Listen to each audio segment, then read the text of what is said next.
Hello दोस्तों, स्वागत है आपके अपने चैनल न्यू हिंदी कहानी में। आज की हमारी नई कहानी है मदद।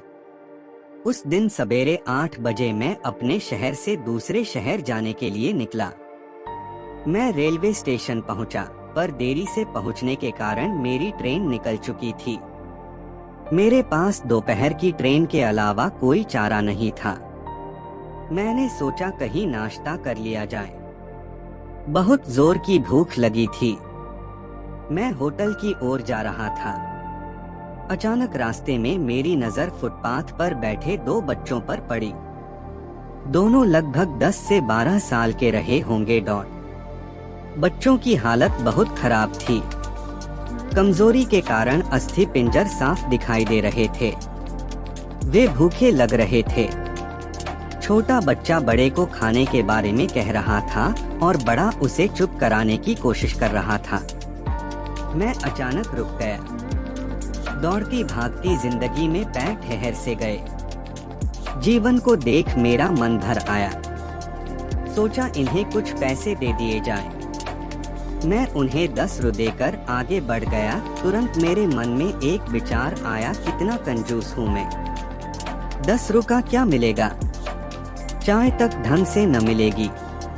स्वयं पर शर्म आई, फिर वापस लौटा। मैंने बच्चों से कहा, कुछ खाओगे? बच्चे थोड़े असमंजस में पड़ गए।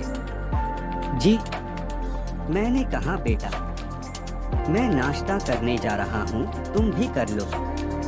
वे दोनों भूख के कारण तैयार हो गए। मेरे पीछे पीछे वे होटल में आ गए।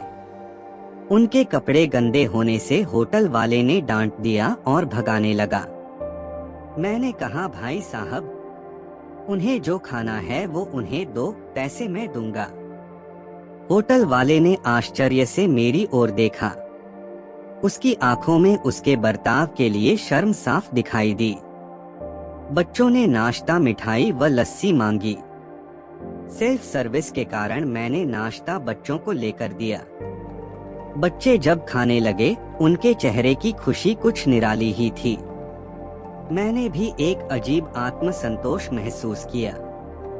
मैंने बच्चों को कहा, बेटा अब जो मैंने तुम्हें पैसे दिए हैं उसमें 1 रु का शैम्पू लेकर हैंड पंप के पास नहा लेना और फिर दोपहर शाम का खाना पास के मंदिर में चलने वाले लंगर में खा लेना।